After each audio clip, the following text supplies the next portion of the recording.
Oh my gosh, where have the last 364 days gone? This week, I want to talk about healing the wounds and the difference between healing stroke nurturing the inner child. And grab a piece of paper and a pen because we're going to do something fun. Welcome to the Mindfuckery podcast, which is FeedSpot's fifth must listen to podcast on emotional abuse. I'm your host Elizabeth, and in here we explore areas others are feared to tread. Through my own personal journey, I know how much this hurts and how confusing life becomes. So many questions, no closure and no real answers. I've been a woundologist for over 20 years. I'm the unintentional author of Finding Lily, the A to Z of emotional abuse and divorce matters. I help you clear past life wounds, ancestral trauma and this life wounding. And as the founder of the Inner Healing Sanctuary, I've created Wound Talking, The Original Wound and Quantum Glow. I'm on a mission to help educate as many people as I can on the effects of trauma on our lives and our children's lives, and healing the wounds of our mothers and our fathers. It stops here, it stops now, it stops with us. So welcome along for the journey of a lifetime. And as ever, you are so welcome, whether you're brand new, whether you've been following the podcast for a while. Welcome, welcome, welcome. Managed to semi-clear a cough that I've had for nearly a month and a cold and everything else, that flu and sinusitis and everything. But I really can't believe where 344 days have gone. That's what a year 2024 was. And for me personally, I won't remember it for good things. Unfortunately, I've had a lot of sickness in my family and I've got two elderly parents that have needed a lot of care and lots of other things that have gone on. My focus now for 2025 is moving everything forward. The Balanced Journey is a book that I am publishing at the moment. It's with the publishing house. I think I've done something wrong because for some reason on Amazon have added an extra £25 to the price, and I know it's probably me. I've never done this bit of publishing a book before. Normally somebody uploads it for me. It does cost a lot of money unless you've got someone who pays for that. It personally, out of my pocket, I pay to have this done, so it was a shortcut. And perhaps I've made a massive mistake doing it that way. So I'm waiting for someone to come back from her break to help me and just check. The company I use has said to me, oh, it's a settling in thing. So, but what I'm going to do is I'm going to talk about wounds. I'm going to talk about healing the inner child and the difference, because there is a massive, massive difference. And I'm going to also, if you've got a pen and a piece of paper, it can be a scrap bit of paper. You can come back to this bit. In the Balanced Journey, I've got a bingo sheet and we're going to have a little bit of fun. I don't know if you're new to goal setting or manifestation work, it's something I've been doing for a long time. We're going to have a bit of fun around that area as well. So if you are new here, even a recap for people that have been following me for a while. My name's Elizabeth. I am an energy healer. I work with vibration. I feel. Now, I've been on this journey for a really long time. I would say, do you know what? It's all my life, because it is, part of it has been. But I've been working with energy. I was the child that never fitted in. You might resonate with some of these. I was the daydreamer. I was the oddball. I was a scapegoat. There were so many labels that I could put on myself as a child, and going into adulthood. I didn't get some of the stuff. I asked bizarre questions. Nothing made sense to me as to why people were thinking in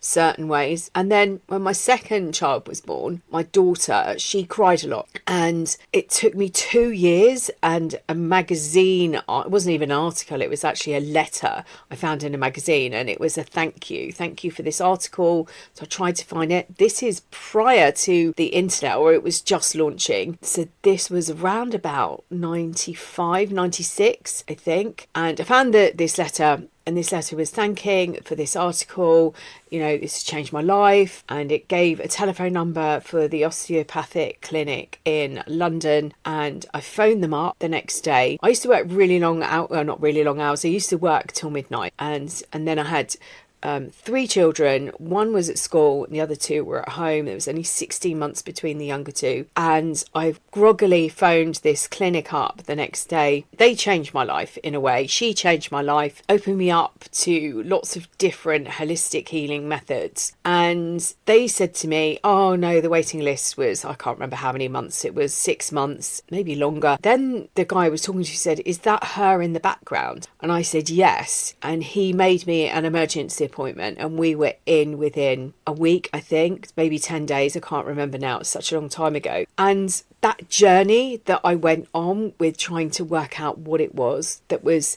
what I would say was wrong with her, I've come to different conclusions. Even over the last 5 years, I've come to even more different conclusions to what was the effect was. But there was a lot of birth trauma, and it literally, she changed overnight. The first day we got home, I was a mess. I sat on the kitchen floor crying and I told a friend of mine, she didn't get it. She was twirling around, really happy. And this child was just over 2, and she'd never done that before. It was painful and exhilarating, and there was happiness. How had it taken so long? Anyway, I'm going to shorten this story. I went through lots of different things. We saw homeopaths. She's continued to see an osteopath right the way through her life. From there, met a homeopath. I was working with her. I went on a course. She introduced me to someone who taught me Reiki. I then met somebody I met on that course. I did body massage. From there, I went and did reflexology, and I was really going down this holistic route. My marriage broke down and I was half homeless, and during that time I came across an advert and I took a past life regression course called Past Life Energetics. That was an amazing course that changed a lot of things for me, and the techniques I learnt and some of the people that I worked with also helped me during that time. So I had to do case studies, and one person that I was working with, she couldn't do a past life regression, but we were healing a this life wounding. I hadn't realised the depth of the wounds that I had. Everything I've done, I've discovered myself. I've used myself as a study. I've worked with my wounds. I'm very intuitive and I can talk to wounds. Somebody will come to me and start talking and I'll know what wounding they've got. I can't explain how I do it. I'm like a horse whisperer, but with wounds. That's the only way I can explain it. I've done past life work. I've done this deep healing work. I work now with quantum healing. Again, something that I discovered myself. It was sort of downloaded. I was running an online course with a friend of mine called Venus Descending, and we ran this over about 6 weeks. It was daily downloads. And during that time, the meditations that we were creating and the workshops that we were running, there was information coming through. And through that, I was actually given this healing method. So it's something I've been playing with for over a year now, and I love it. It's really quick, it's really deep, and it's something that I love. I just love doing, because there isn't a need. And this has been my biggest thing. I have used counsellors and I found them really helpful. They've given me information. They have validated things for me. And I found that really helpful. However, you've still got the wounding. And the wounds can be from a word, from an event. It can be from anything that's happened to you. It lands in the body like a physical wound. Somebody said something to me once and it was like she'd stabbed me in the heart. It was like I physically felt as though I'd been stabbed in the heart. Might be something that if you've experienced. Something happened to me recently and I actually felt a pain. It was right at the bottom of my throat. These sensations, these feelings are an indication that there's a deeper wound. And this is the difference between healing the inner child and healing the wound. What we're not experiencing, and this is like, I think, a misconception, is that the deeper inner healing work is reliving everything. It isn't. Talking to a therapist is like reliving everything. In fact, it can be, depending on what you've experienced, it can be re-traumatizing you every single time. The work that I do and the work that I'm really passionate about is, let's get in there, let's get it over and done with, let's get it done quickly. There's no need to be wandering around. I remember listening to a book. I think my second marriage had just broken down. And I was sat on a bus in Greece, so I was headed to the airport, and the author was saying, you wouldn't walk around with a stone in your shoe, and yet that's what we do with the wounding. You take the wound out, and yet what we do is we wander around with this proverbial stone in our shoe. The difference between doing inner child work is, what we're doing is we're taking this inner child and we're talking to it, we're discovering what happened and what it needs, we're comforting it. We're never removing what happened. That memory is lodged in the body. It's like an echo goes out into the universe of what happened. And what we're trying to do is claim it back. A lot of the work that I do with my one-to-one sessions is claiming back the people that got trapped. And for a very long time, possibly around the time that I started doing past life energetic work, which was 2002. And also I did a lot of work around 2010. When I qualified as a spiritual life coach, I started wanting to work in a certain way. And again, that was these childhood wounds. And what I was starting to discover, when we experience something traumatic, there's a part of us that steps out. And the way I try to explain this is, we've got lots of different personalities. Although we are one, we are also one of many. So our physical body contains lots of different elements. This is what makes us unique. There might be a part of us that's a bit geeky. There might be somebody who's more passionate about caring for others. Another person might be more passionate about caring for animals. This is where your power can come in. To me, some of these words that we use are devaluing. They take away that power. Think about a prince and think about a king. Think about a warrior. And these words in terms, and we've got all of them inside ourselves.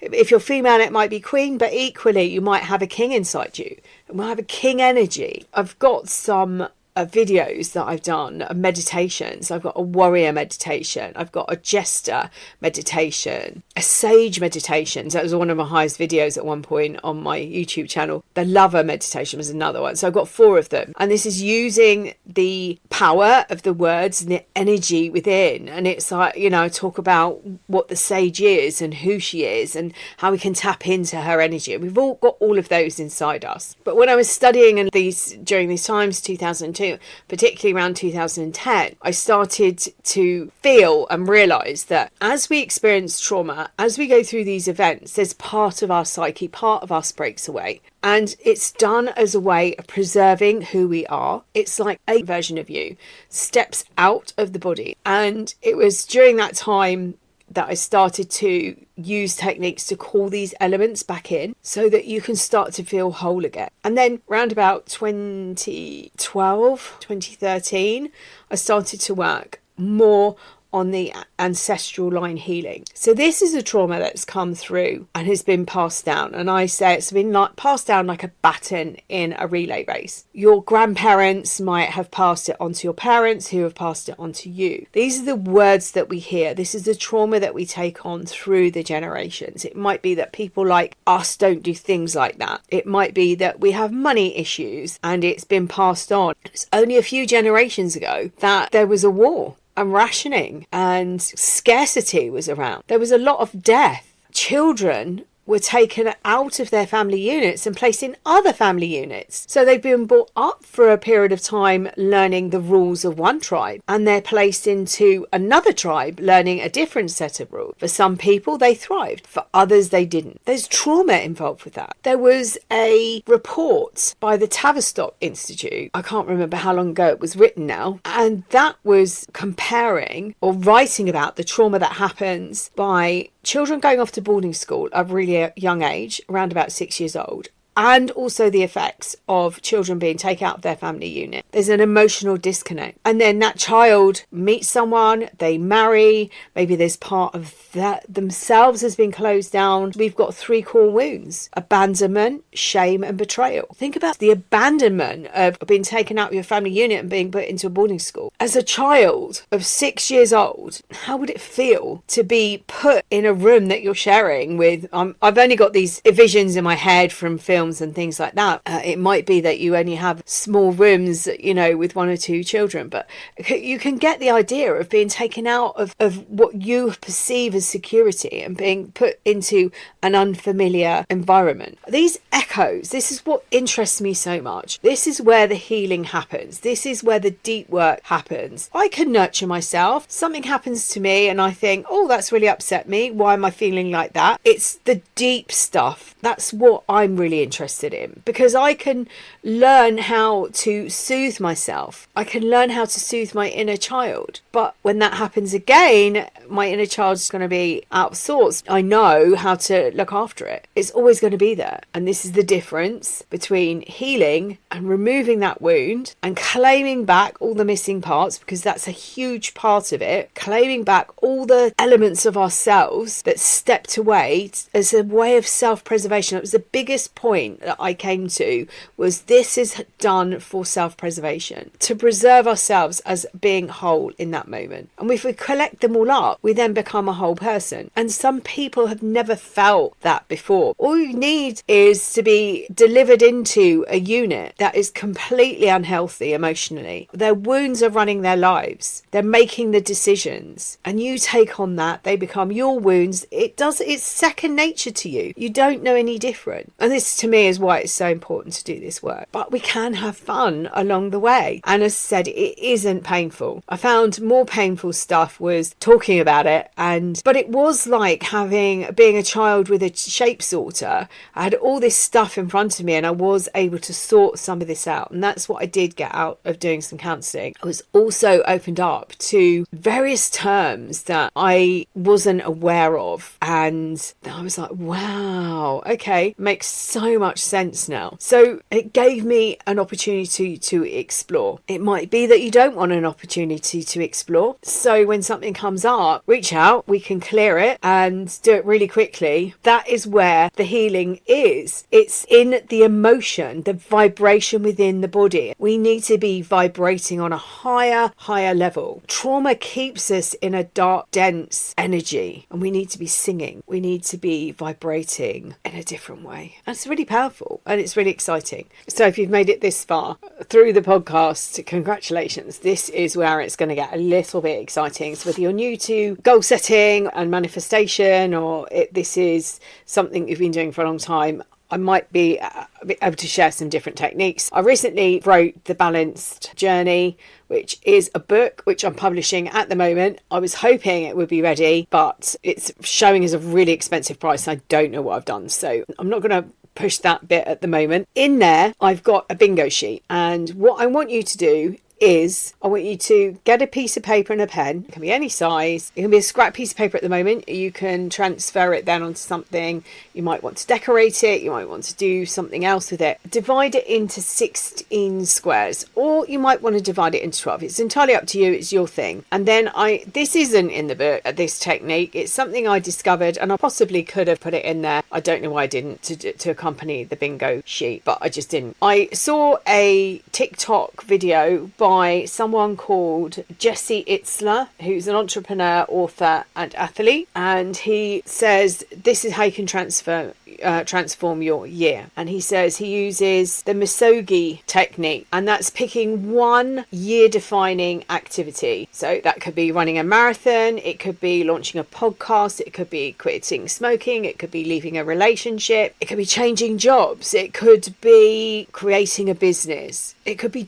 a big trip traveling. So it's one big thing. So on your paper, write down, again, around the sides you could put lots of ideas, but pick one big year defining thing. And when you've got that, add that in your sheet. You can pick any of those boxes to add them in. The next thing, he calls it Kevin's rule, and he says it's to do with his friend Kevin, who creates these mini adventures, and these mini adventures are then spread throughout the year. And he says him and his friend Kevin take their 2 children and they go and climb a mountain, and he said by picking 6 mini adventures, he said spreading them throughout the year, he said if you're 40 years old and you live to 80, that's 240 experiences, adventures that you've created in that 40-year time frame. And then, if that's not enough, so using a few minutes to sit down and think, what could I do? I've recently joined a group called Extreme Day Travel, I think it's called, and this group share their adventures. And the whole thing about I'm sure it's extreme day travel, is that you go on various different websites and they find really cheap day flights, and they then cram into a day lots of mini adventures within that period of time. And it appeals to me because travel saved me when I was coming out of an emotionally abusive relationship. I was on my knees. I was stuck in rumination, but it gave me a purpose. It gave me adventure, excitement. It allowed me to feel again, and that was really important because I was stuck, and it gave me hope and it gave me excitement. I could move on and it was okay. So it could be that you do something like that. Your mini adventures could be 6 really not expensive trips. It could be going and picking 6 mountains to climb throughout the year. And then what he does